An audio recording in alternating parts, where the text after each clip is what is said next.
If you're having suicidal thoughts or feelings or feel like you have no hope, please call 988. There, you can talk to someone who not only cares about your story, but cares about you. Please reach out today.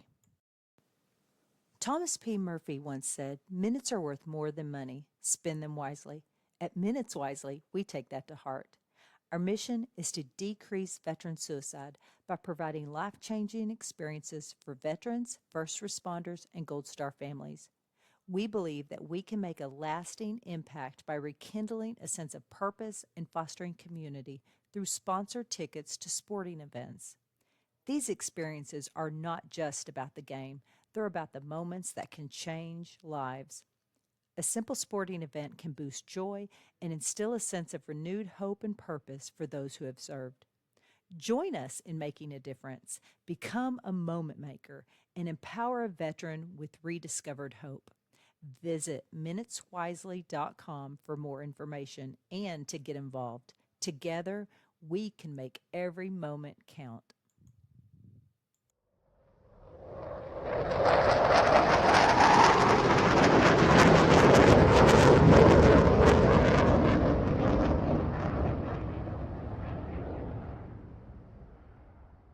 Without Uh, further ado, guys at home, Anthony, you're heard in 62 countries, 754 cities worldwide it was, because, huh? I think it went up. We went up? Oh wow. Yeah, I was looking at it today. Keep And on, people keep on wanting to listen to us. I don't know why, yeah, but because of this brainchild, because of what Fleek, this is all his idea. This podcast, this is all him. He asked me to be a part of it to help it be his sidekick, be his comic relief. And I said, fuck yes, I'll help. And we have done over 140 episodes. yes. We are 4 years old. 65 countries, 728 cities. Okay. Oh wow. So it flip flopped. Okay. All right. Wow. Yeah. So, Anthony, you're going to be famous. So, Growing. without Oh further man. ado, guys, I want to Been nervous. introduce you to my buddy, Anthony Ferro. I've only met him a couple times. He's a 3'8 warrior, just like myself. Now, when I was getting out, he was coming in, and we had a very brief, like maybe a week of like knowing each other. But we've reconnected, and I asked him to be on this podcast. And Anthony, take it away, dude. This Yeah, this so interview is all about you, dude. yeah, which is not usually the type to make it all about me, but spreading awareness and just trying to get the word out there. So my name is Anthony Ferro, born in Connecticut, 1989. Spent pretty much my whole life there, and once I graduated high school, joined right out of high school, joined the Marine Corps, did my 4 years. Decided to get out, because I had a son, and I didn't want to miss that life because me and the mother broke up. So I did the college thing, got my bachelor's degree in communications, specializing in video production.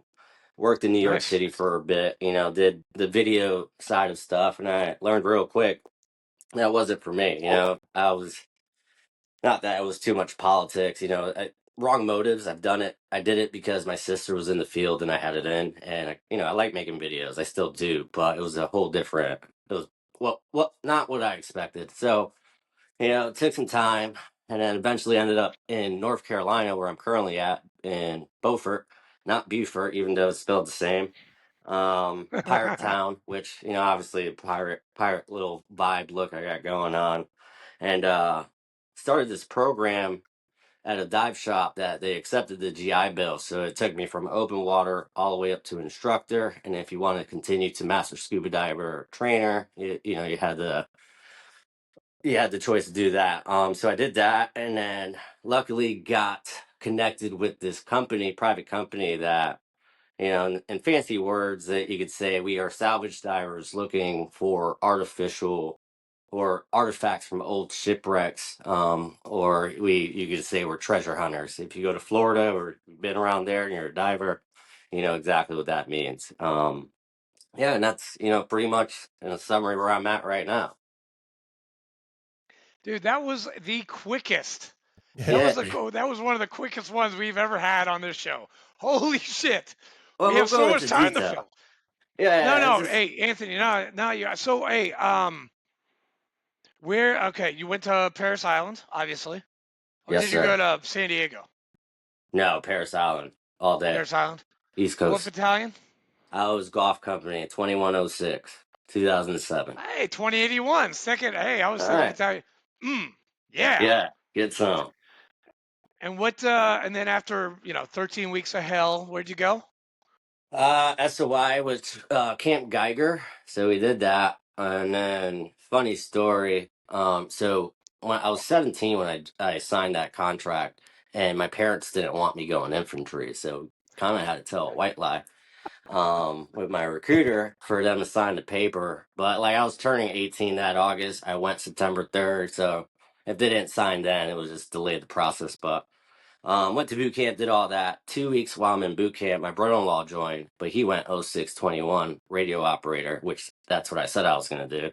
And then, he did MCT, I did SOI. He went to schooling, and my dad started, he's not dumb. He started asking questions. Why are you still at this school, blah, blah, blah. So I finally told him, and I was like, don't tell mom. And then from there, I got dropped into 3-8. Best unit out there, or Hell that was yes. out there. Damn straight, baby. Oh, yeah. You deployed? Yeah, so got to the fleet in 2008. It was the colder months, so I want to say it was like February. Immediately got dropped into platoons. So I was India Company, 3rd Platoon, 1st Squad. I was point man for a bit, and then I got the opportunity to be the radio operator for the platoon and my squad, which was interesting. And then Jesus. so deployed like 6 to 7 months later, that November, we went to Helmand Providence, and then we were in Bastion for a little bit because Letterneck still wasn't a thing, and they were starting to build it. But I was in Bastion for about a week, and then my squad from my platoon was sent well, I forget what they call it, advance, or the people they sent early. Advon party. Yeah, advance. So they sent our squad to Nowzad, which I believe 2-7 was there, and they needed some help. So I got introduced into combat pretty quick. So then from there we did Route 515 for the rest of it was about an 8 month deployment. Came home. We were home for a good bit, and it was over a year, and then we finally went on a MEU, which that was 2007. I mean 2010 to 2011, and we were on the USS Kearsarge flight company, so we got to do some of Okay. that, but ended up in Afghanistan for the last couple of months because 3-5 was at that point combat ineffective, and they set not a record, but they've I guess you could call it that. I don't like to call it that, but they lost a lot of casualties in that December of 2010. So it was like recorded like one of the most. But yeah, that was good times. Jesus. Yeah. That was So the 2-4 mu or the 2-6 mu? that was 26 MEU. Yeah, which I believe you went on back about a couple No, years no. before that. I went on the 2-2 on the same Okay. ship, USS Oh, Kearsarge. okay. Yeah. What does that number represent? The 2-2 Uh, and the 2-6. What does that represent? I believe it's the type of unit. 22nd Marine Expeditionary Unit, and then there's the 24th, the 26th, the 31st, the 15th. What are the differences? It's Just zones, no? Like what sections I you think so. cover? Yeah. You know what? It's funny. That's a really good Yeah. question, Fleek. I don't even know the answer to that. That's the all first right. time I've been asked that. Yeah, that's a good question. We just were told it was a 2-2 mu, and then you guys went on the Yeah. 2-6 You're like, mu. okay. Yeah. Which I thought the Kearsarge was retired at that point. Apparently, she's been retired and reinstated a few times, but Hey, she's pretty it's not salty. retired, man. I saw it. I Yeah. saw it in February in Norfolk. I wonder It's if getting it's getting ready to deploy next year. is it a brand new ship though, or do they just Uh-oh. bring it back out? They've had for the Kears. Sorry, Anthony. They've had Yeah. like 6 different USS Yeah. Kearsarges in its Yeah. history, and the one that I was on was commissioned in '96. So it still is good to go. Um, it's probably on its last leg, like after this next deployment. Because when I was in Norfolk, I went right up to the Kearsarge, and like I touched its hull. I'm like, Nice. oh, hi, baby. Nice to see you again. Did you Yeah. touch yourself while you were doing that? No, I did not. Dude, they had me under armed guard. I was not gonna drop my pants while I was being like, hey, you know what? Just touch it and then leave. Mr. Farr, get the fuck out of here right now. Should put on your scuba gear and start cleaning the bottom. She probably needs Yeah, to. dude. Okay. Oh yeah. Hey, I love scuba. I love it. I'm not gonna jump out of an airplane. I love scuba diving. Yeah. I just dove like last month. Um, I did like 70 feet. Not child's play. I mean, for you, Anthony, that's probably child's play. I mean, but they've got this dive. Like it's Okay. 140 feet. It's like $450, and it's 140 feet off the Okay. coast of Panama City. Okay. It's this new dive they got. I want to do it. I'm swimming. I'm trying to get in shape for that because going 140, that's Well, fucking it's a lot of pressure, that's a man. lot. Like at that point, you're at what, six plus atmospheres? Yeah, that's a good You're bit. But you're six just ATMs. yeah, but you're just below that 150 because once you pass that 150, then you get into like trimix and all that extended range stuff, which you can still get away with it at 140 something, breathing a certain percentage of nitrox. Yeah, Yeah. this guy knows his So, shit, man. No, yeah, dude, he's an yeah. instructor. Well, yeah, I'm an instructor, and I'm I mean, I'm just a rescue diver. He teaches people how to dive. yeah. Well, that's like So, my side gig. Yeah, yeah. Which eventually I want it to be my main gig, but for work I'm doing technical diving, so that's a whole different world. You know, they'll even tell you it's like one of those like, you know, once you get there, forget everything you learned in recreational diving. This is now, you know, professional technical TDI. You know, secret squirrel. You know, trying to be stuff like that. Yeah. All right. Tell us tell us about your tell us about that Comet action ribbon that you got that you just told me about like an hour ago. Man, so it was December 11th, 2008. Me and at the time Lance Corporal Wellborn, I believe Nicholas Wellborn. Nicholas Wellborn, how Yeah. are you, buddy? What up, buddy? Yeah, we were having a conversation. We were talking about life, and you know, I'll never forget this. And he was talking about the time he got crabs, and it just worked out perfectly when he said, "Yeah, that bit gave me crabs." We just started getting shot at. And you know, you see like, you know, we're on post. You see the dust, you know, the dust go up and an hour like we call it over the radio and then, you know, what do they call it? Not the rule what the not rules of action or you know, when you're at Rules of war you yeah, have engagement. yeah, rules of engagement, you know, you had to get shot at ROEs. for at that point. I know. It took a long time. We didn't use a lot of those in Ramadi either.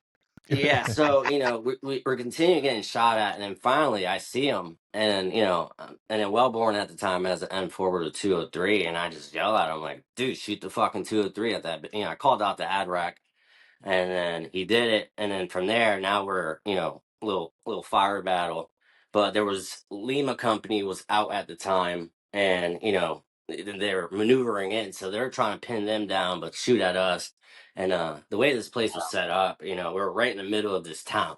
And it was a ghost town. I think they kicked everybody out, and if you were there, you were a bad guy, right? And then you get to this town, and they called it the Green Zone, which was just a patch of grass and woods. And then from there was mountains with caves, right? And that's where they would come from or go hide. And there was like a wall barrier there too. Once you pass that green line, that green zone or whatever they called it at the time. But you know, like once you got there, you're automatic. You knew you were going to take contact. But yeah, that was the first day, and then you know my staff sergeant at the time, which I didn't like.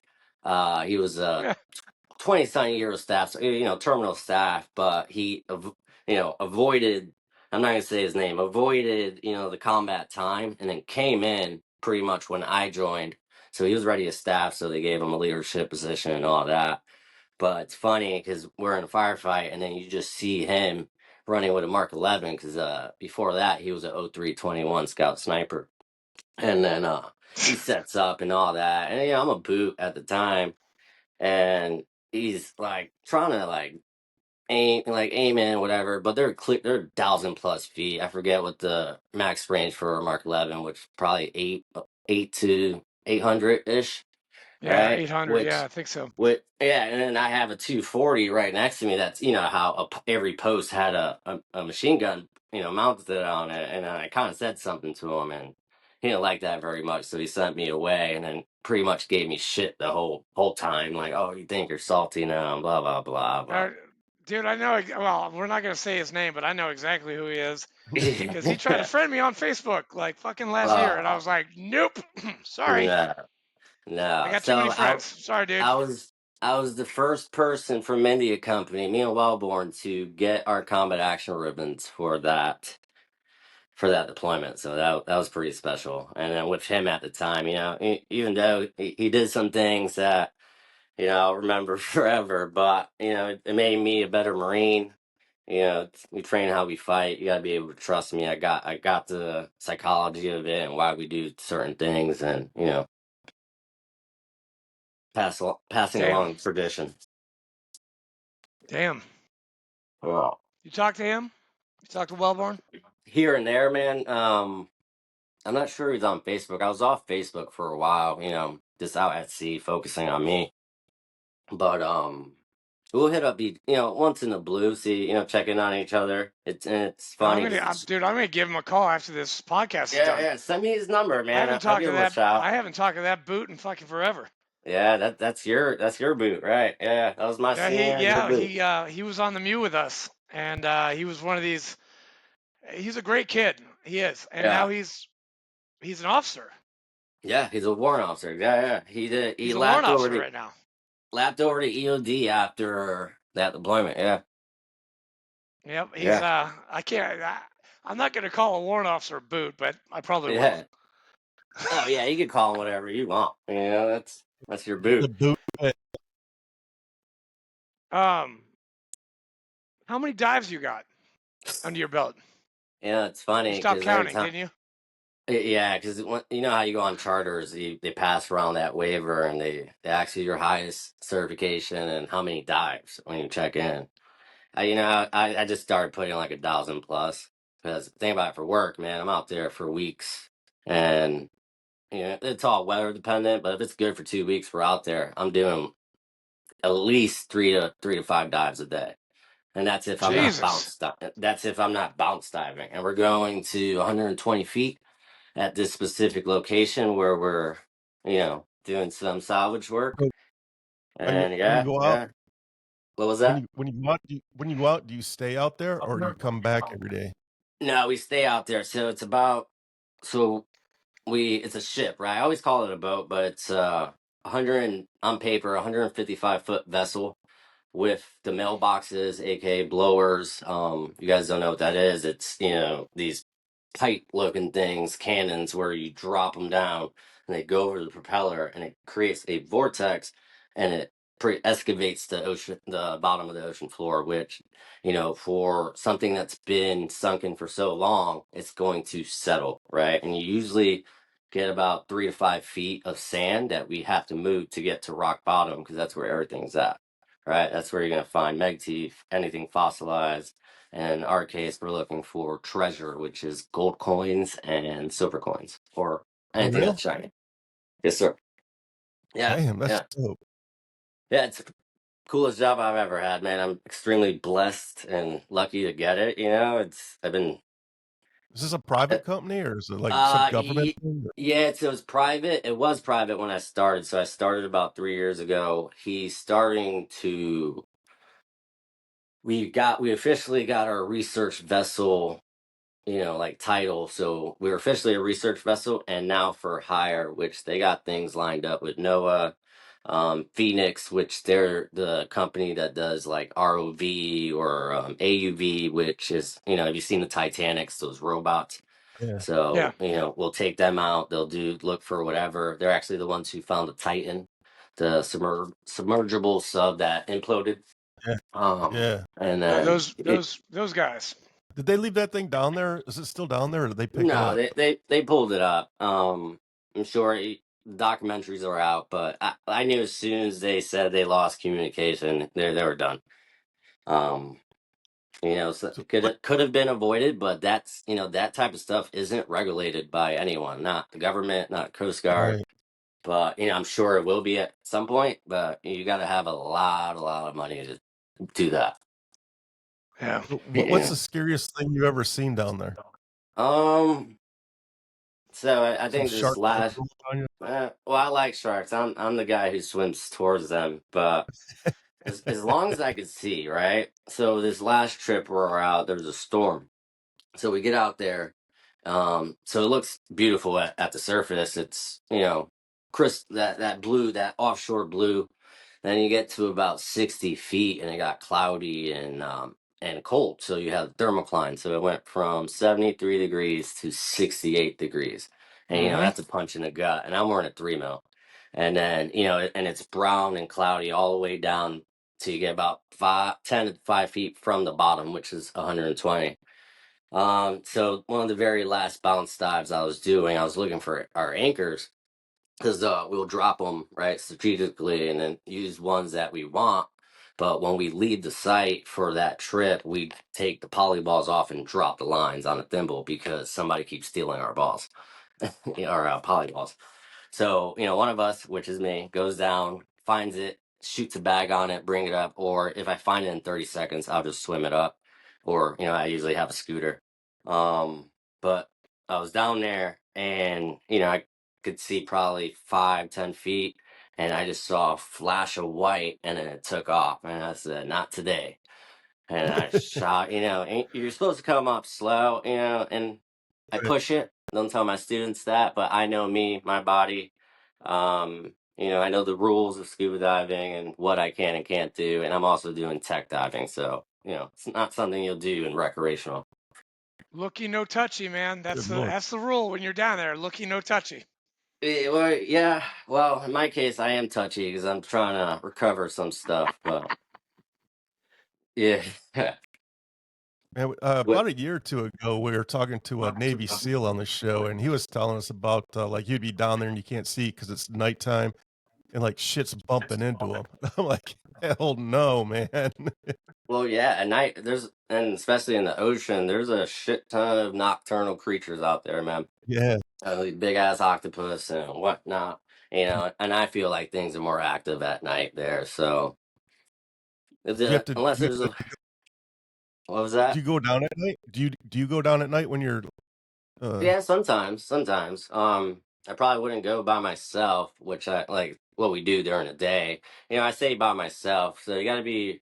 We're about 30 to 50 feet away from each other, but just far enough and an emergency was to happen, you got to know what you're doing and you can't really Right. panic, which when you're doing tech diving and you get into decompression, which is a whole different world, right? You're building a Ah, ceiling. there's yes, the no decon stuff. Oof, there's no man. bailout, right? And I'm wearing doubles, and I don't care how strong you are, nobody's swimming or doing a CISA from 100 feet with doubles, right? You're gonna have to pop a bag, you're gonna have to know what you're doing and so forth. But that's why you take care of your gear, rinse your gear with copious amount of water, and always be ready. Yeah, Do you that's right. you carry something with you in case something wants to attack you down there? Yeah. So I usually have I'll have a knife on my leg, and I'll have one somewhere up here. I wear neoprene shorts, so I have some gadgets I got. But under when you're scuba diving, especially sharks, that's a thing you get into. Like what we see on TV isn't what happens, right? Certain Yeah. sharks, demonstrate certain behaviors, and knowing the type of species that shark is. So now if I see a bull shark, okay, now I know. All right, is he showing aggressive behavior, or is he circling? Is he hunting? Which usually sharks will come check you out. Especially because the boat's making loud noises. They think it's a feeding frenzy, so they're gonna be curious, right? I'm going inside their home. Now, again, until they're triggered, what we see on Shark Week, they're chumming the water and all that. That's when they go crazy. But, just always be ready and, be knowledgeable and know the species, especially if you're doing this for a living and you're working in their environment. But, That just yeah, that just reminds me of a dive I did last year in Panama City. Yeah, Fucking, I'm down like 65 feet, and we're in this tugboat. We're going through. We're seeing all the really cool fishies, and it's really yeah. cool. And then my tank gets loose, and I'm like, shit. So like it's like it's still connected, but it's hitting my butt, and I'm like, what the fuck? Uh-oh. And so I take off my gear There you underwater, go. and I readjust my tank, which I was taught to with SSI. Thank you, SSI. Yeah. Put it back on, and continue to dive. I go up top. They're like, Andrew, did you know that there was like a shark like 3 feet from like where you were like fucking with your gear? I was like, nope, didn't even see him. Sorry, man. Yeah. Do you know what type of shark it was, or Well, what? what type of shark, the species, or He said it was either a bull or a fucking thresher or something like that. I don't know. Whatever. I don't know. It was big. It was a yeah? big one, and Okay. I totally didn't see it. But I did see something cool on this last dive last month. The Yeah. biggest fucking grouper I've ever seen in my entire life. Oh, you shoot him? No, Yeah. dude, I was just going along, blowing bubbles, doing my negative buoyancy like this, and I look up and I see this shadow. It's Yeah. huge. I mean, I'd never seen a fish that big. Was it a Goliath? It was, yeah, that's Yeah. exactly, yes, it was a Goliath. Thank you. Yeah. It Yeah, was those are huge. federally protected. Don't shoot that. You'll go to jail. No, I know. I caked my head like this. I was like, and I'm thinking to myself, damn, that's a big fish. And then I Oh, continued on doing my thing. they're feisty too. So say you're spearfishing or you're lobster hunting. If you have a lobster, and they'll literally come up to your hand. If you don't let it go, they will bite your hand and all and take it from you. Do Damn. you spearfish? Yeah, here and there. Yeah, when I get a chance, I'm usually doing a lot for work, but yeah, I've spearfished, but I tried not to do it as much where I'm working because I'm not trying to attract Yeah. anything, which it has been done. I ran into a bull shark that way one time, which was pretty exciting, but luckily I was already coming up, so he Well, didn't care Anthony, about me. I'm running a dive next year, and your name is on it again. Hopefully, you Yeah, can I'm go. going, man. Yeah, so I think hopefully by that time, and I'm pretty sure you're by Destin, correct?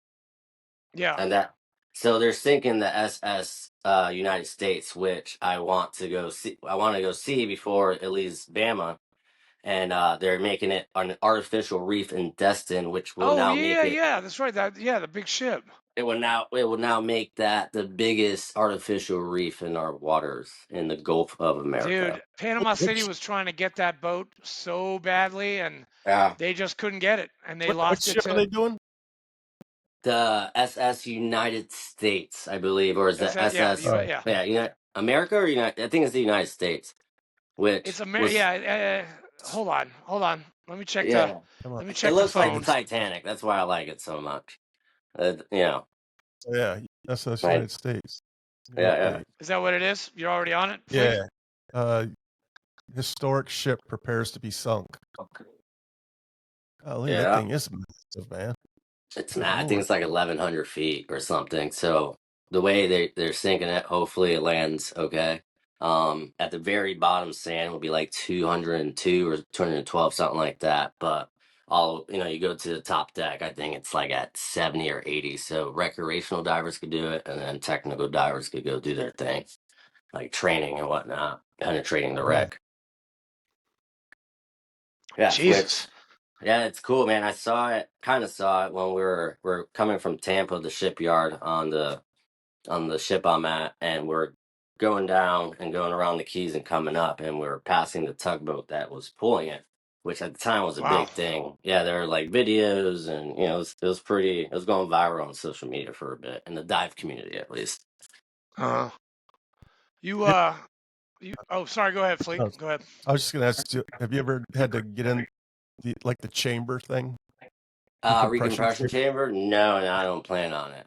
Have taken small hits, like a Knock shoulder on wood, hit. baby.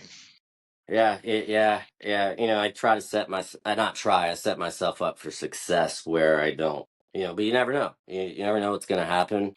That's, I think a reason why, a lot of veterans or military like diving, because, and the way I look at it, at least, when I'm about to jump in that water, you don't know what's going to happen, what you're going to see, so it's a rush, right? I chase the Yeah. rush. So that's my fix almost. But then it's, it becomes therapeutic the way you breathe, and it's good for you mentally, Oh, physically, so much improves so. blood Oh flow, yeah. so much.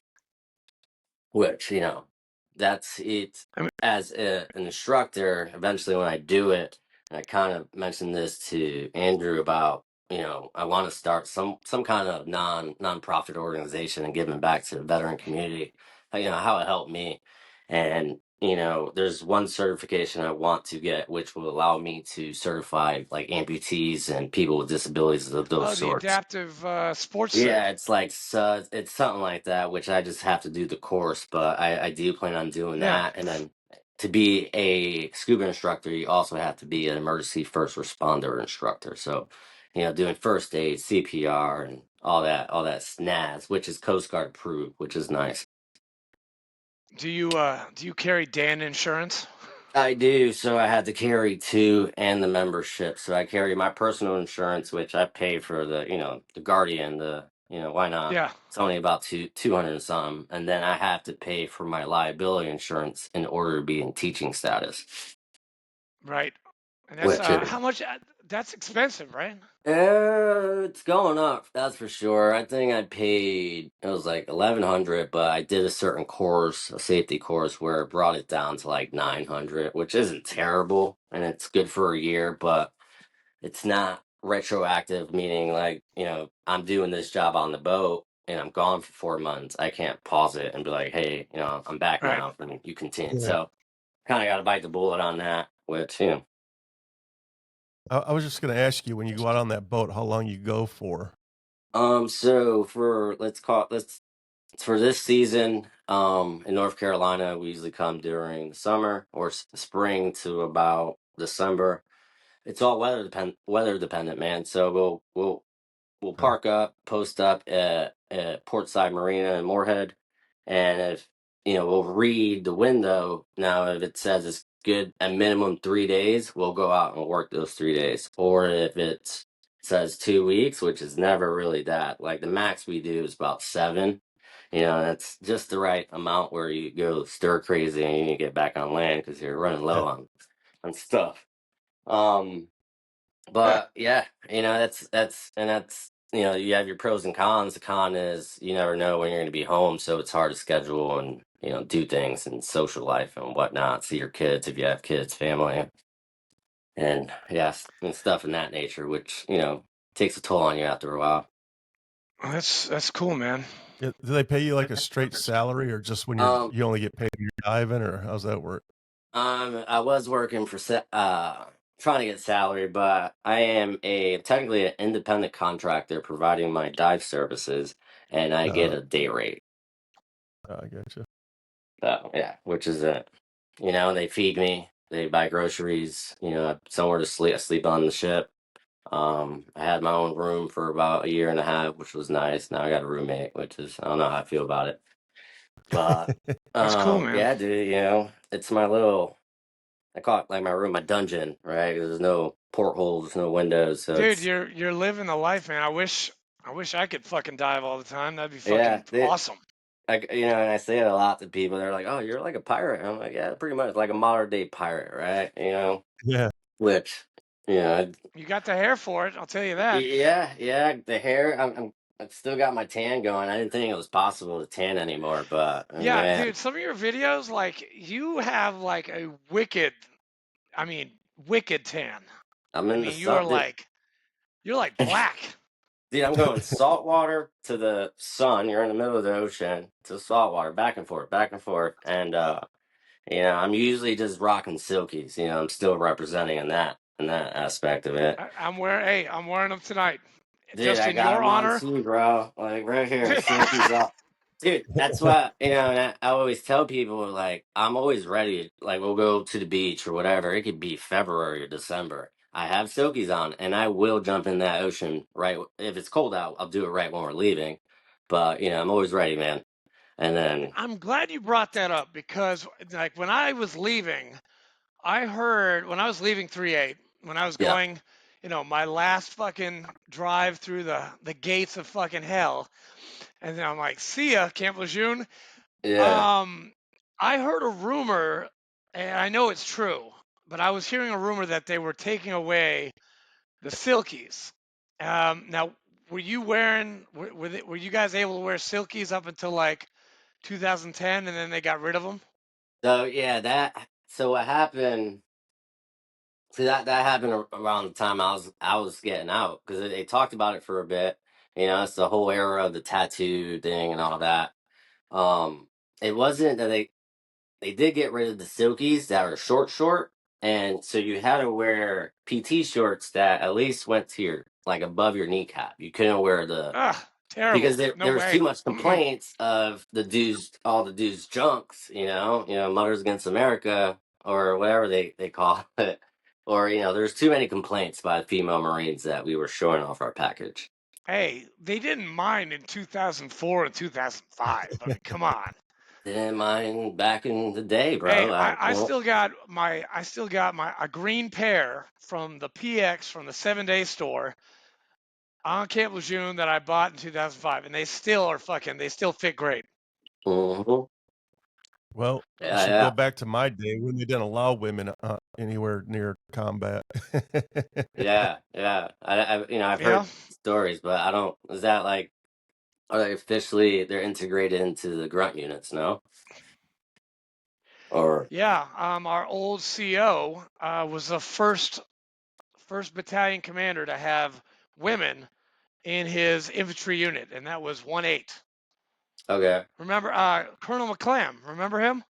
It sounds familiar. Yeah.